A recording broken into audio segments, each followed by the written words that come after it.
conteúdo da aula passada, né? Na aula passada a gente trabalhou a rapidez das reações químicas. A gente aprendeu a calcular um pouco da velocidade média de uma reação química, né? Para saber qual o tempo que ela demora para acontecer, né? A gente já percebeu, a gente já viu, na verdade, que a rapidez de uma reação química, ela indica a variação da quantidade de reagente de produto ao passar do tempo, né? E de eu mostrar a vocês como é que a gente identifica ou como essas reações elas são representadas em um gráfico. Então vem pra cá. Lembra como eu cheguei a vocês na aula passada que eu tinha uma reação hipotética na qual eu tinha A reagindo mais 2B produzindo X, não foi isso? Que a partir dessa reação foi anotado alguns dados. Esses dados, eles querem dar informação pra gente para dizer qual foi o tempo necessário que A reagiu com B para formar X, não é isso? E quanto exatamente foi reagido de cada substância. Então, se a gente vir aqui para essa tabela, a gente vai perceber que a gente tem um tempo de 0 a 15 minutos, não é isso? Onde aqui a gente tem a massa de A, a massa de B e a massa de X. Novamente, perceba-se que no tempo de 0 minuto, a massa de A permaneceu constante, a massa de B permaneceu constante e X não foi formado nada. Era o início da reação. A reação teve esse início ali. Ou seja, está mostrando para a gente que os reagentes colocados A e B, eles não reagiram. Eles não chegaram a reagir, não é isso? Para posteriormente formar o produto, que é o que a gente tem interesse, que é o X. Então, vamos voltar para cá.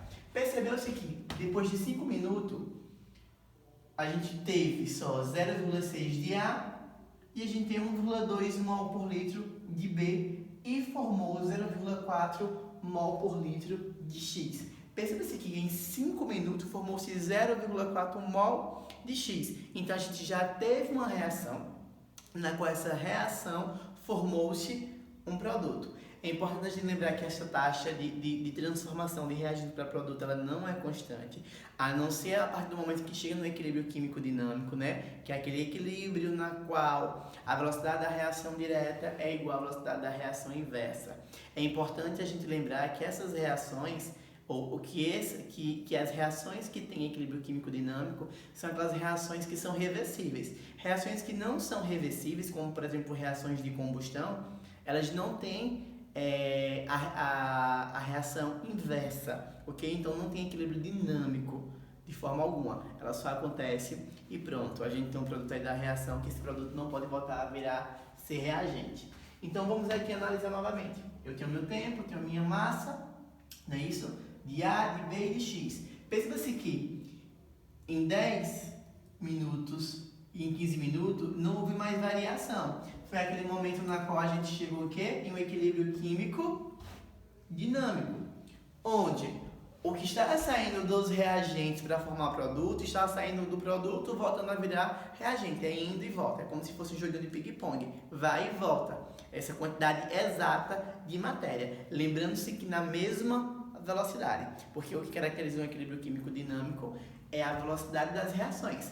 A taxa de desenvolvimento da reação direta tem que ter o mesmo valor da taxa de desenvolvimento da reação inversa. E aí, como é que a gente analisa isso em um gráfico? Preste atenção. Quem foi que começou com 2 mol? Lembra que esse gráfico aqui, a gente vai construir ele. Eu tenho X por isso. Como assim, professor? Eu tenho a concentração de mol por litro pelo tempo de reação. Então, quem é que tinha 2 mols? A gente sabe que quem tinha 2 mols no início da reação era B. Quem tinha 1 mol? Quem tinha 1 mol no início da reação era quem? Era A. E esse 0,8 representa o quê? 0,8 representa no momento de 10 minutos, na qual B ele entra em equilíbrio. E 0,4 representa o momento na qual a substância A ela entra em equilíbrio. Então, o que a gente tem que fazer?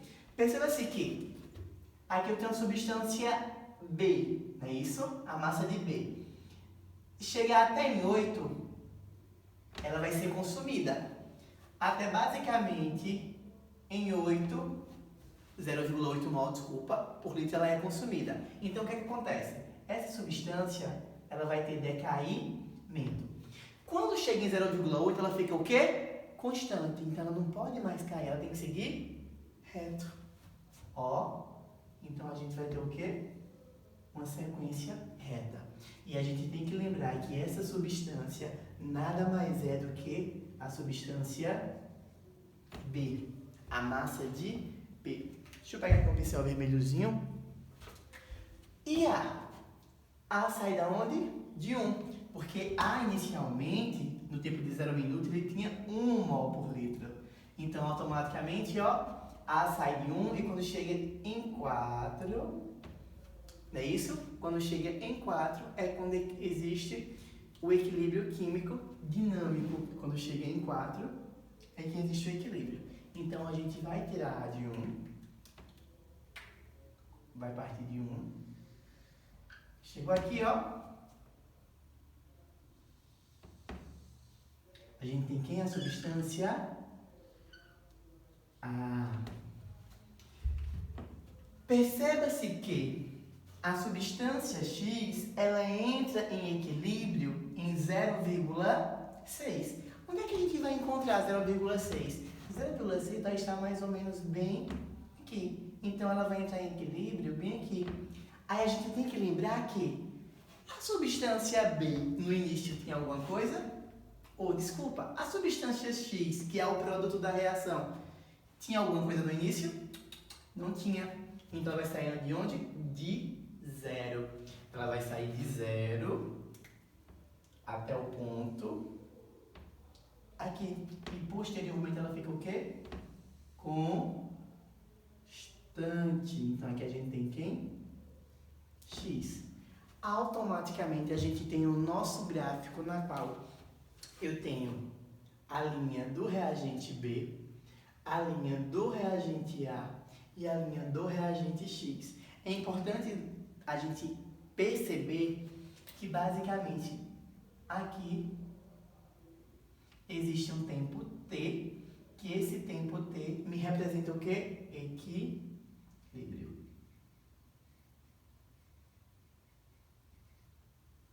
É o momento onde a reação não está sendo mais consumido nada dos reagentes e nada do produto. Ou seja, só está tendo uma quantidade exata que sai do reagente para o produto e sai do produto para o reagente, uma quantidade fixa na qual existe a mesma velocidade.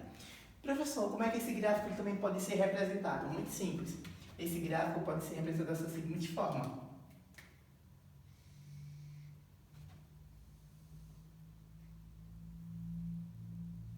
Ou seja, a gente tem a concentração de mol por litro pelo tempo, não é isso? Aqui a gente vai ter os reagentes e aqui a gente vai ter os produtos. Então, a primeira linha representa reagente. Segunda linha vai representar para a gente o produto. Então, esse gráfico e esse não existe diferença. Até porque os reagentes, eles saem de cima, que é onde existe a maior quantidade de matéria. O produto vai sair de baixo, porque até então, se a reação não acontecer, não existe produto. Então, novamente, aí foi uma aula que foi preparada para vocês, né? Isso foi uma aula muito simples, uma aula muito rápida, mas muito objetiva, na qual a gente responde muitas questões voltadas para esse assunto.